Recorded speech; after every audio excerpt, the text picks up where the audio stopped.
குமார், உன்னை வெறி நாய் கடிச்சிருச்சுன்னா என்ன செய்வ? வேகமா ஓடி பெட்டி கட்டில பேப்பரும் பேனா வாங்குவேன் அப்படின்னு இருக்கான். எதுக்குடா? எனக்கு வெறி பிடிச்சா யார் யாரை கடிப்பேன்னு சொல்லி எழுதுவோம் அப்படின்னு. ஏய், பக்கத்து வீட்டு பொண்ணு கால் பண்ணுது, என்னன்னு கேளு. சீக்கிரம் பேசு. அதுக்கு எதுக்கு உங்களுக்கு இவ்ளோ சந்தோஷம்? எனக்கு என்ன சந்தோஷம், என்னன்னு கேளு. சொல்லுமா. அக்கா, ஃப்ரிட்ஜ் ஒன்று ஆர்டர் போட்டிருந்தேன், அது வந்துருச்சு. என் ஹஸ்பண்ட் வீட்டில் இல்லை. உங்க ஹஸ்பண்டை கொஞ்சம் அனுப்ப முடியுமா?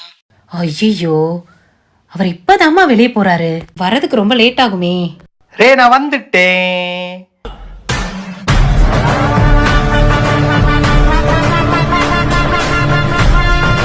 சொல்லு. எங்க இருக்க? ஃப்ரெண்டு கூட.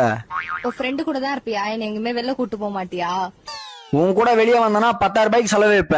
இந்த நாய்க்கு ஒரு டீ வாங்கி குத்தா போதும், ஒரு நாள் ஃபுல்லா என் கூடயே இருப்பான். டேய், இதான் பொண்ணு, நல்லா பாத்துக்க. பொண்ணு நல்லா இருக்கு. சோசியரே, பொண்ணு கொஞ்சம் பேசிட்டுமா? அதெல்லாம் வேணாம்பா. ஒரு வாரம் பேசிக்கிறேன். ராஜா இல்ல, நான் பேசி ஆகணும். தொலை. என்ன உனக்கு பிடிச்சிருக்கா? என்ன படிச்சிருக்கேன்னு கேட்க